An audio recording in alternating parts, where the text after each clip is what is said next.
Halo semuanya, kembali lagi di channel Raja Galba ya. Nah, di video kali ini saya ingin membahas tentang pinjol besar ya, pinjol raksasa yang izinnya itu sudah seperti leasing. Namun sebenarnya faktanya ya, pinjol-pinjol raksasa itu lemah. Keberlangsungan dari perusahaan pinjol itu ada di tangan masyarakat Indonesia. Itu mindset yang benar ya. Ingat ya, keberlangsungan pinjol-pinjol di Indonesia ada di tangan masyarakat Indonesia. Itu adalah mindset yang paling benar ya. Jangan dibalik-balik ya. Keberlangsungan masyarakat Indonesia hidup gitu ya, hidup masyarakat Indonesia itu bergantung pada pinjol. Itu salah. Oke ya.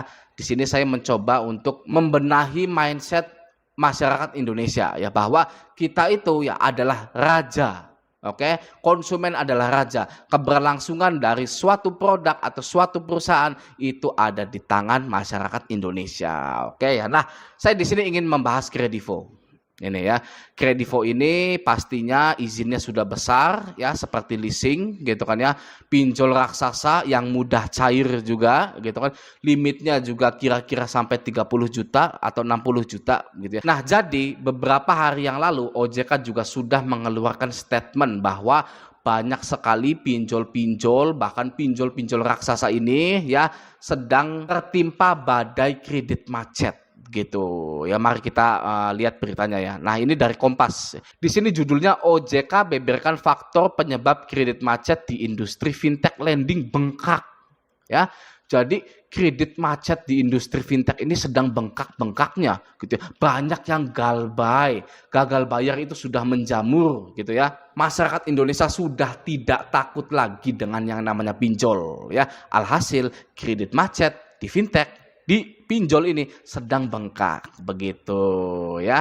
Oke, kita baca sedikit lah ya beritanya gitu. Oke, Otoritas Jasa Keuangan atau OJK menerangkan ada beberapa faktor yang membuat perusahaan fintech atau pinjol dibayang-bayangi kredit macet yang tinggi. Oke. Lanjut, Kepala Eksekutif Pengawasan Perasuransian, Lembaga Penjamin dan Dana Pensiun Ogi Prastomiono mengatakan faktor yang membuat perusahaan fintech lending atau pinjol dibayang-bayang kredit macet dipengaruhi oleh kemampuan platform memfasilitasi penyaluran dana.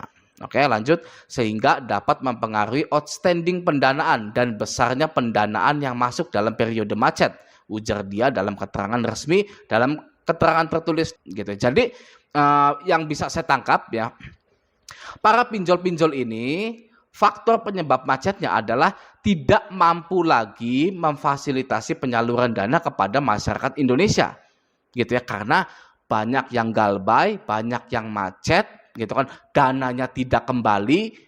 Oke, mau gimana menyalurkan dana ke masyarakat Indonesia? Jadi pinjol-pinjol ini sedang susah untuk menyalurkan dana kepada masyarakat Indonesia gitu ya. Seperti yang Anda tahu, banyak sekali di grup-grup Facebook, grup Raja Galbay, banyak sekali yang menyesal telah melunasi pinjol-pinjolnya gitu ya. Dia atau mereka itu tidak bisa pinjam-pinjam lagi, bahkan sudah ditutup akunnya, sudah tidak bisa lagi pinjam-pinjam lagi. Padahal dia itu adalah nasabah yang sangat lancar gitu kan ya, tapi sudah stop, tidak bisa lagi disalurkan dananya gini ya. Dan berita ini ya sudah muncul gitu. Oke.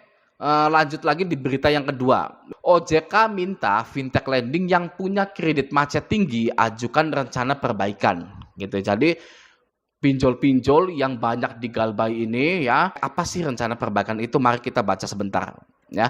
Otoritas Jasa Keuangan atau OJK meminta perusahaan fintech atau pinjol yang memiliki kredit macet atau TWP 90 di atas 5% untuk mengajukan rencana aksi guna melakukan perbaikan pendanaan macet gitu. Ini kalau kata saya itu harus bekerja sama dengan asuransi gitu ya. Oke, lanjut. Kepala Eksekutif Pengawasan Perasuransian tadi ya, penjamin dana dan dana pensiun Ogi Prastomiono mengatakan OJK memonitor pelaksanaan rencana aksi perusahaan dengan ketat.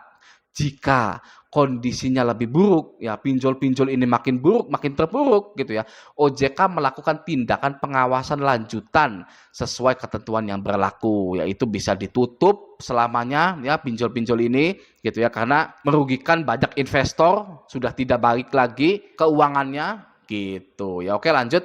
Ia mewajibkan penyelenggara P2P lending atau pinjol melakukan publikasi data kualitas pinjaman dalam rangka transparansi dan perlindungan konsumen gitu. Nah, jadi pinjol ini sebenarnya ya, kalau dari kalimat ini ya, ia mewajibkan atau OJK mewajibkan penyelenggara P2P lending melakukan publikasi data gitu ya, kualitas pinjaman.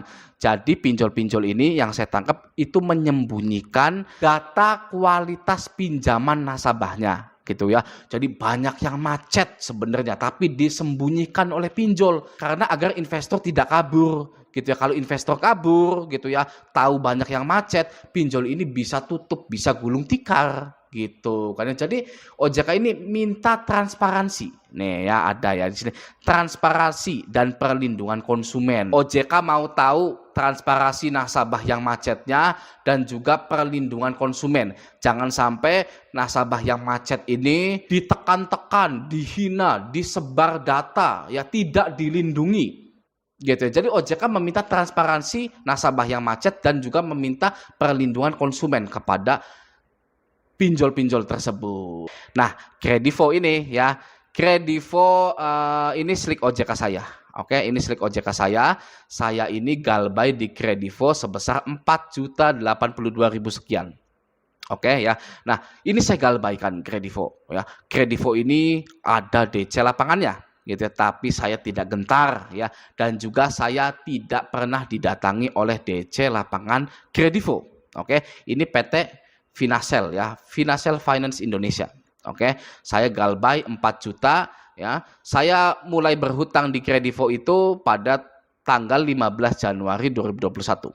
Oke, saya galbaikan dan kondisinya di sini ya, ini kondisi itu dialihkan atau dijual kepada pihak lain non pelapor gitu, alias asuransi.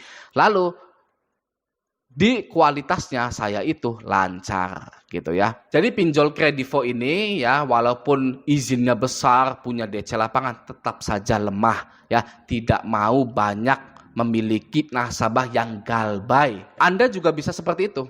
Ya, coba bagi Anda ya, nasabah-nasabah Kredivo yang sudah galbay 3 bulan, 6 bulan, 1 tahun, Anda wajib slik OJK. Apakah sudah lancar secara otomatis apa belum? Kalau sepengalaman saya ya, itu pasti hutang Anda dialihkan atau dijual kepada pihak lain non pelapor gitu. Yang artinya apa, Bang? Artinya hutang Anda itu auto lunas karena di sini kualitasnya lancar gitu ya. Jadi jangan pernah takut lagi galbay di pinjol manapun karena sudah akan diauto lunaskan ya. Di sini dialihkan atau dijual kepada pihak lain non pelapor gitu ya. Jadi bagi Anda ya yang berpikiran aduh gimana nih ya, hutang saya nggak bisa kebayar gitu ya. Padahal ya faktanya di sini kalau Anda mau jeli ya, kalau Anda mengikuti channel Raja Galbay, hutang Anda itu sudah auto lunas sebenarnya gitu ya. Masalah DC masih nagih, yang waras ngalah ya, yang waras ngalah. Oke, saya ulangi, yang waras ngalah karena sudah ada aturannya. OJK mengatakan bahwa pinjol 90 hari tidak boleh menagih lagi gitu ya. Jadi ketika ada pinjol yang menagih setelah 90 hari ya, itu ya sudah, yang waras ngalah saja gitu kan. Ya sudah, biarkan saja mau nagih mau enggak gitu kan ya. Yang penting intinya adalah hutang kita seberapapun besarnya itu ya, itu sudah dialihkan atau dijual kepada pihak asuransi atau sudah diautolunaskan gitu ya. Di sini kualitasnya lancar gitu ya. Oke ya. Nah, semoga video ini bermanfaat. Sampai jumpa di video selanjutnya.